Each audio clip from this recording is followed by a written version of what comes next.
Magandang araw sa inyo mga kaparmer. At parang maganda yung sikat ng araw po ngayon. Good morning po. May nanganak na naman po tayong native pigs. Ito po ay first time manganak mga kaparmer. So, ang naging anak po niya ay 7. Namatay po yung isa na po kasi sa sa putik mga kaparmer. Nung mga nakarang pong bagyo at medyo may tulo na po itong bubong ng natin, babuyan, kaya po nagputik mga kaparmer. So yung anak niya mga kaparmer ay may puti, may itim. Kasi ang ginamit po natin barako dyan yung puting baboy mga kaparmer. So upgraded po yung anak niya. So ang po, napakalusog po nila at 6 na piraso po yung healthy pigs natin mga farmer. Ayan po siya.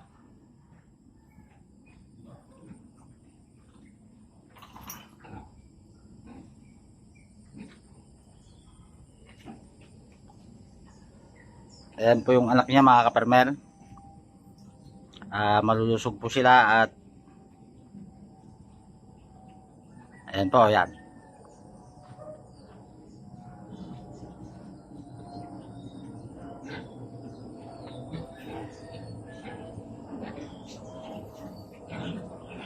So punta man naman po tayo dito sa mga kaparmer, sa kabila. Dito po sa isang inahin natin na nihintay po rin natin mga anak.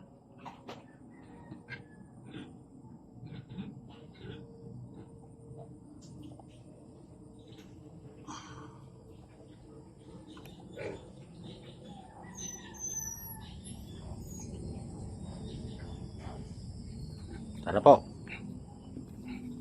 So po, sinignan ko kanina, parang yung dede niya mga kaparmer, may lumalabas na pong gatas. Obserbahan natin po ngayong maghapon kung talagang magatis lang siya. Pag sumirit po yung dede niya, sigurado po ako manganganak na to. Yan po siya mga kaparmer. So papaliguan po natin ngayon umaga ng sabon, saka may halong sunrox. Pang sanitize po natin sa kulungan nila. So par mga kaparmer, yung dumalaga natin na nanganak ng 7 na namatay po yung isa, nanganak po ng gabi.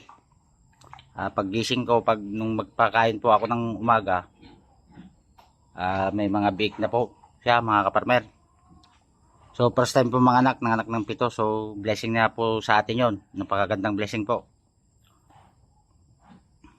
Ayan po siya mga kaparmer.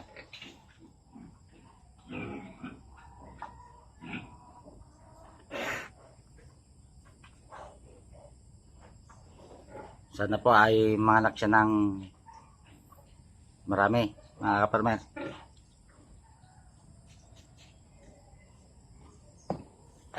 At ito naman pangatlong native pigs din natin na inahin.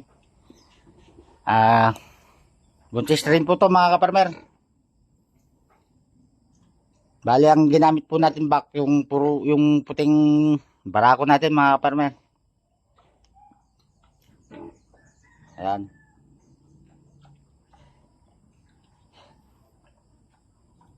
So may pang-lechon na po tayo sa New Year mga farmer, yung mga bake natin na 6.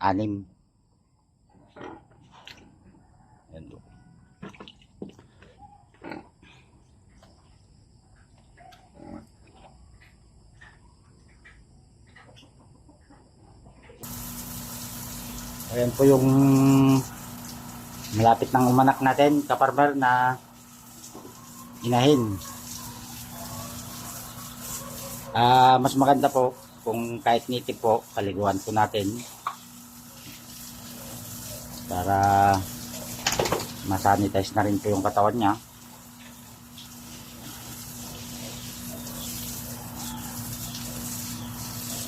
So, lalo na po kung nagkakwan din po tayo, nag-update kwan po rin po tayo sa kwan.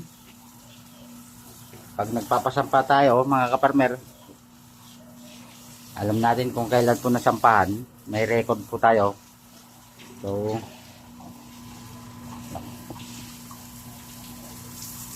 pag pinisil po natin yung dede niya at may lumabas na pong gatas, sigurado po malapit na pong mga anak yun.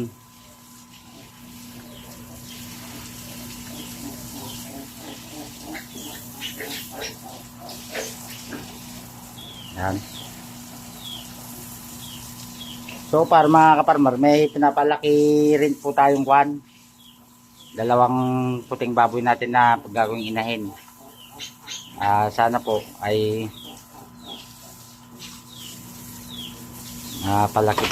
mapalaki po natin ng maayos at magandang inahin.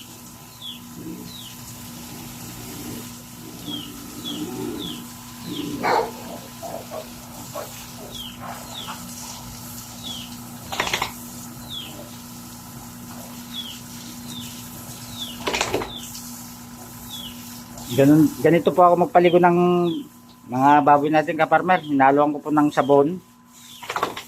Tapos tinitimplahan ko po ng konting sunbrox.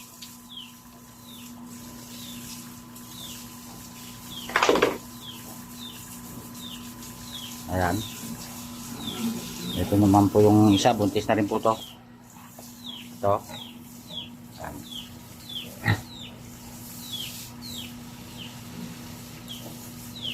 So huli po ito na sampahan mga farmer. Ito po yung mahuhuling mga anak natin na native pigs.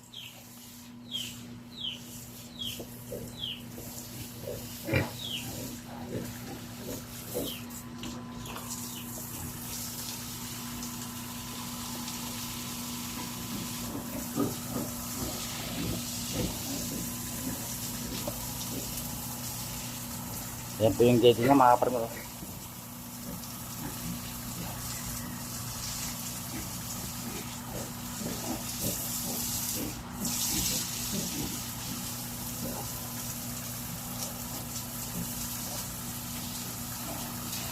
Yun po ang kagandahan ng may barako mga kaparmer.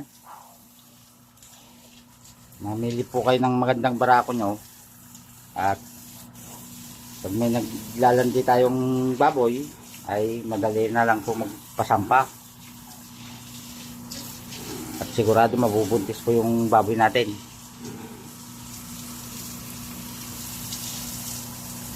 Sana po maging healthy po yung mga anak nito, yung isa, mga anak na inahin. So obserbahan ko po ito ng kwan hanggang mamayang hapon kung talagang sisirit na po yung dede niya ng lalabas na po ng gatas. Sigurado po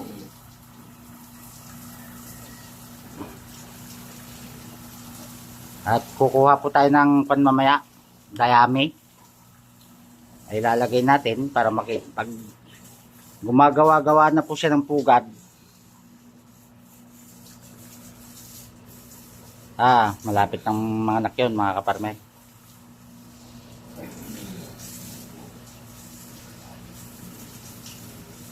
Ayan.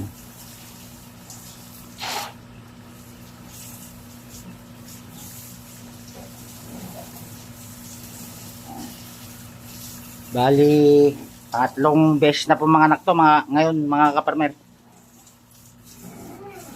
So, bawing-bawi na po natin tong inahin na natin na to.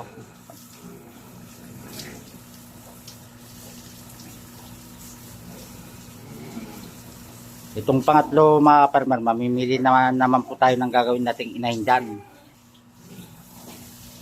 Pipili po tayo yung maraming dede. 12 o kung may 14, ganyan po. Maganda po yun.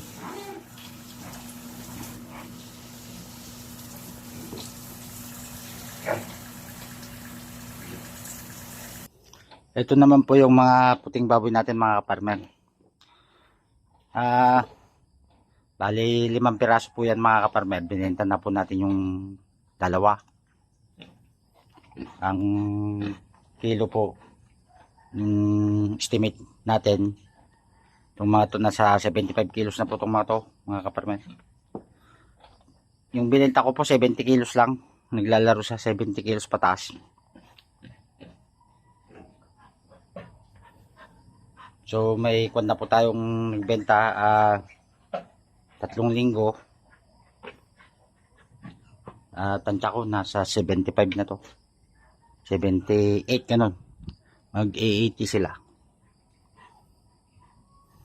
Yan kaparmer, yung brown na po yan,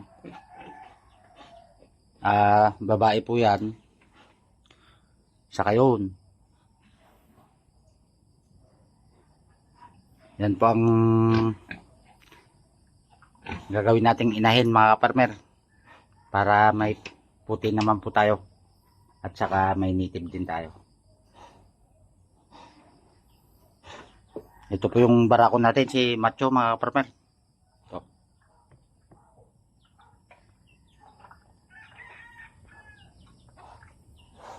Ito po ay nasanay na hinihila to mga kaparmer. Sinanay ko po. Parang aso. Kung lalagyan ko po ng tali yung kanya. Ayan no, yung bayag niya mga kaparmer. Nasa kwan pa lang po yan kaparmer. Wala pa pong magpa 5 months pa lang. Ayan. Sumasama po sa akin yan sa bukid. Hila-hila ko mga kaparmer para kung may kakastahan siya, sasampahan siya sa mga kulungan natin, madali lang siyang iakay, palipat-lipat sa mga kulungan. Ayan. So tara dun kaparmer sa harap. Magkakape muna po tayo mga kaparmer. Hindi pa po tayo nagkape.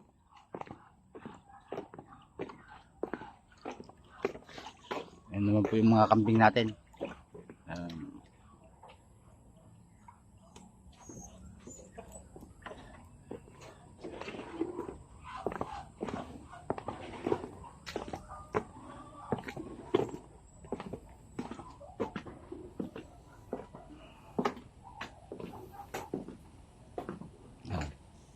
Manok natin.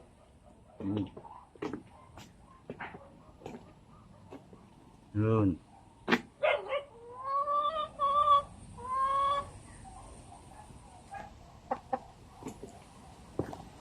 Ulan po ng ulan mga kaparil, hindi po tayo ganong makapagwalis na dito sa area natin.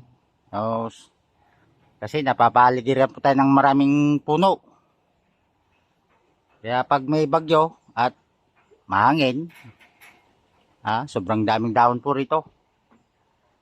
Ayan naman yung pinapalaki natin na kasangga natin dito sa farm, na mga tuta natin na bantay sa ating mga alaga mga kapartner.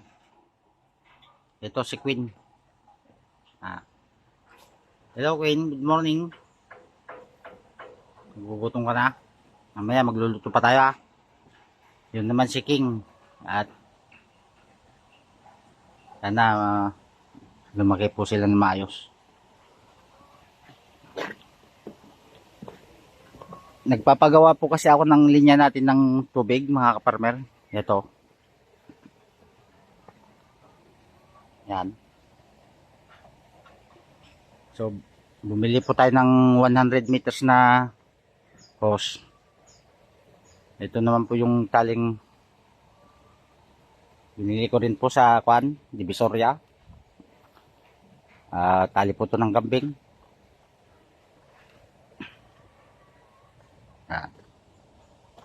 Naman yung renegade natin na kailangan iparehistro muna.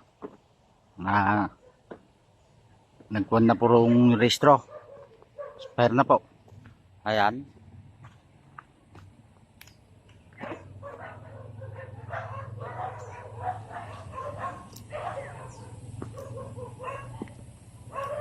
papunta doon mga kaparmer. Sana magkasya na po yung 100 meters na binili natin. Pero sa tingin ko, hindi siguro magkakasya. Malayo pa po yung kalsada rito.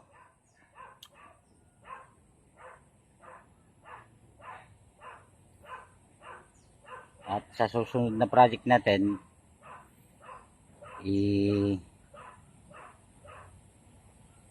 ililinyahan ko na po yung tangke natin doon na naka-stack po. Pag natapos naman po natin yung kulungan ng kambing natin, ang plano ko po, doon ko po ilalagay yung tangke natin. Doon sa yung babagsak po na tubig ulan, diretso po doon para makatipid po tayo sa tubig.